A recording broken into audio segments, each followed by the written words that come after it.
make no friends in the pits and you take no prisoners. 1 minute you're up $500,000 in soybeans and the next, boom, your kids don't go to college and they've repossessed your Bentley. Are you with me?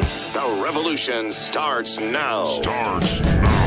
We have to pass the bill so that you can find out what is in it. Turn those machines back on!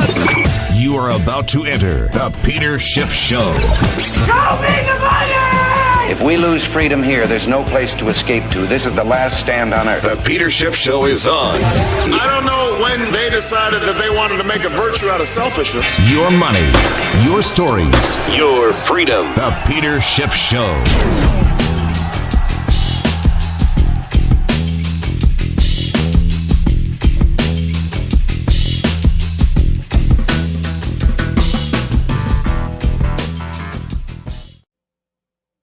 Hey, before I get into today's podcast, I want to give a shout out to Dale Shagan. He is the guy that put together that intro that we played at the beginning of the podcast.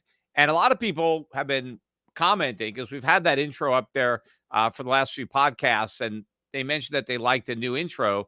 That's not new. That's an old intro that we had in 2012 when I did the Peter Schiff radio show. That's where this whole thing got started. And so that was the intro to the radio show. Now, some of you who have been listening to me going all the way back, in fact, a lot of people go back to the Wall Street Unspun days, and I did that once a week. It was a shortwave radio show. I don't even know if people listen to shortwave anymore. Maybe they do. I don't know. But at the time, this show was on shortwave, and I did it once a week. It was, I think, on a Wednesday night at 8 or 9 o'clock. It was the midweek market update, I called it, Wall Street Unspun.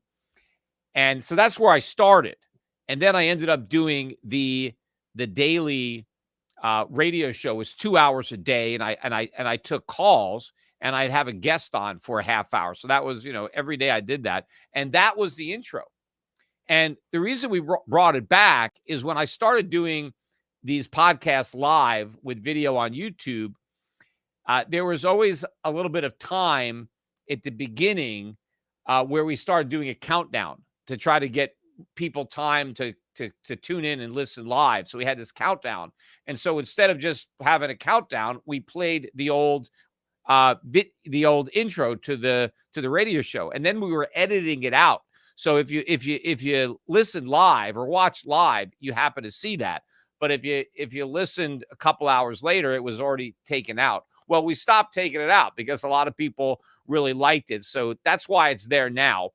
And we've left it in. I guess if people don't want it, you could just fast forward and skip through it. But I always loved the intro to the radio show. I thought it was very well done. That's why I mentioned Dale Shagan. He's the guy that put the whole thing together. You